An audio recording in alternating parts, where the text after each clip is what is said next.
Hey guys, so everybody's looking to buy an RV now. The market is hot. Companies are back ordered for like through the year. It's insane, the backlog. But the last thing you want is to spend all that money and your dreams of getting an RV and you wind up getting something that has problems immediately. So in this video, we're gonna show and talk about 10 different things you should be looking for, questions you should be asking when you buy an RV so you don't get a lemon.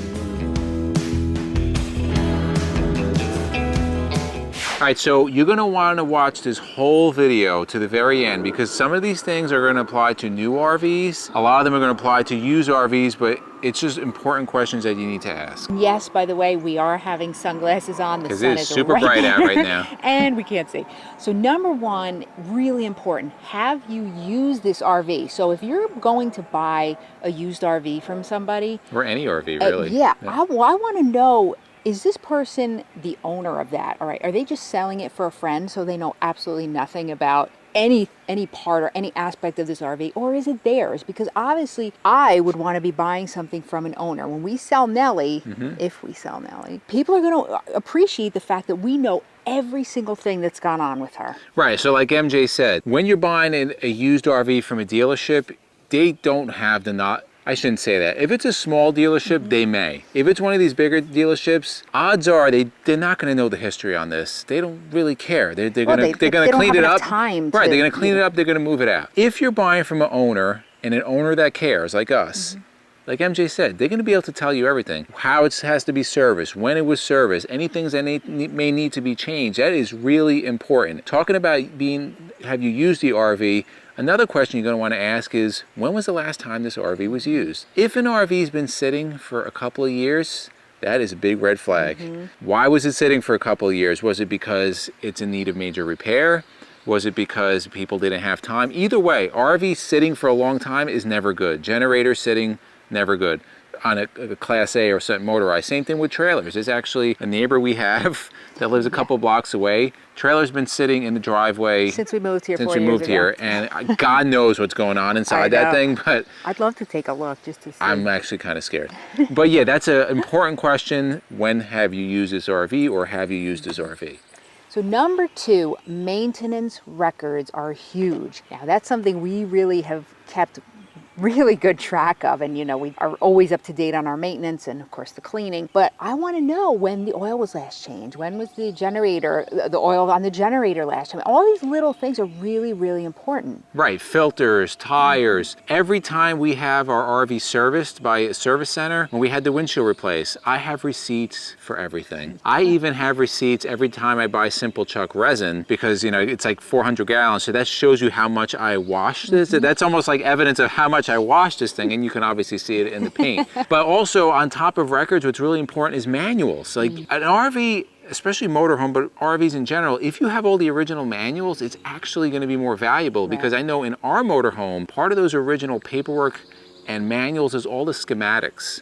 What is going on behind the walls? If we had to go to a repair center and needed a major repair, I could take it to a repair center and they have all the drawings. They know where to look for. So that is really important stuff, something you're going to want to look for, manuals and records. And if you're liking the video so far, we invite you to hit the subscribe button below, hit the notification bell so you get notified when our next video comes out. Also, if you like dogs, feel free to check out our channel, the Knablin Adventures of Sierra and Bowser, and we'll link that above. And number three, how many people have owned your RV before you are looking to purchase it? That's really important. If there's a history a mile long, you're going to lose track of what happened in the beginning. You don't know if this thing was involved in a crash or even minor, whatever. If somebody has an RV they're selling that has one owner, that's prime like real golden. Estate. Yeah, so like MJ said, one owner is preferable. This is what happens. You ever play that game when you're young, like you whisper in somebody's ear and then it goes in a circle, and by the time that circle... Telephone? It's different, right? That's what happens when you have an RV. The first owner is going to know everything. The second owner, there's no way he's going to know everything because he's owned it since new. The third owner, it keeps going on and on. After you start getting like 2, 3 owners, they're just not going to know the whole history of the RV like the first owner is. Also regarding accident history, crash history, you want to run a VIN check if possible. So our motorhome is on an F53 chassis. When the registration comes up, it's going to come up as a Ford. If this motorhome is in a crash and we report it, it's going to come up on insurance as a crash. So that's pretty important that you know that stuff if it was involved in a crash, and if so, what was the repair? You're going to want those records, right? That's where records are really important. Crashed, was paid out, how was it repaired?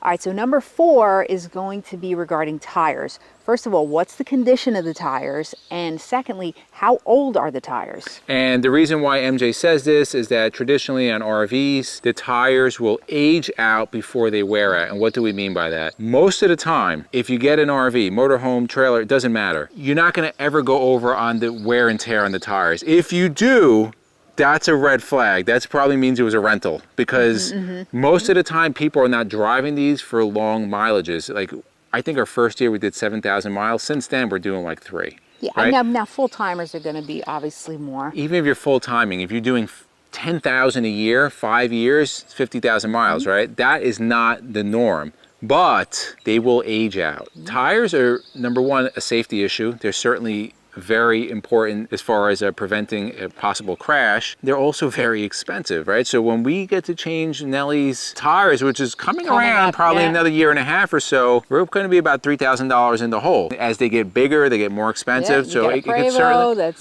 Right, yeah, the bigger the tires, the more expensive they are. So just keep that in mind. There are date codes on all the tires. They're gonna tell you, you know, the year, month that the tires were made. You can read those and you'll know exactly when that tire was made. So you may ask yourself, what's a good amount of time? You know, when should I change tires out? It's recommended about 5 years. People really push it to 7. One crash and you're gonna wish you changed them at 2. So at 4 years, we'll change them out and, you know, we'll move on our merry way. Number 5 is, did the RV contain pets or smokers? Now, pets can kind of go either way. Now, we have 2 dogs. You walk on our motorhome, you would never know it. Unless they're there. Right, unless they're, because we've got Mr. Clean here. It's kind of the same like our house, right? So you walk into some places and houses and you smell dogs. Yeah, you're not going to smell dogs. So obviously the smell, we keep it super clean. We have couch covers. We have, their beds are always clean. I vacuum like 15 times a day in there. Right, so there's no hair anywhere.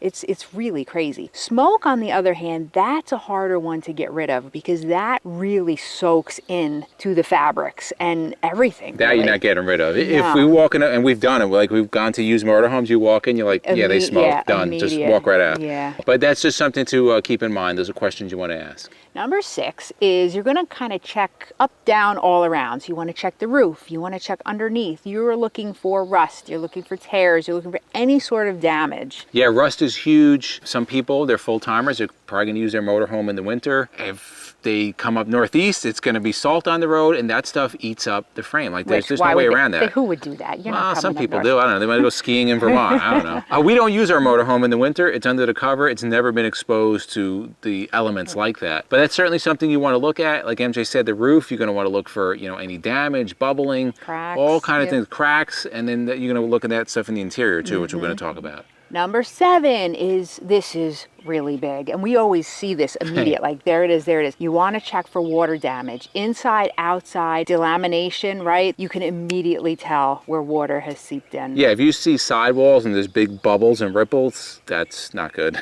We've seen these on forums a lot of times. People ask new RVers, oh, I'm gonna get this RV, should I get it? And people are immediately like, run away, run away. Yeah. Weird smells inside. Pull the drawers out. If you see like mold growing, these are all signs. Just go around, step on the roof, step on the floor, there's soft spots in the wall. These are all signs that there could be, well, there's definitely issues and there could be more issues, and you can definitely want to go to a little later what we're going to talk about. Number 8, oh, I'm taller than you. Yeah, because she's on an incline.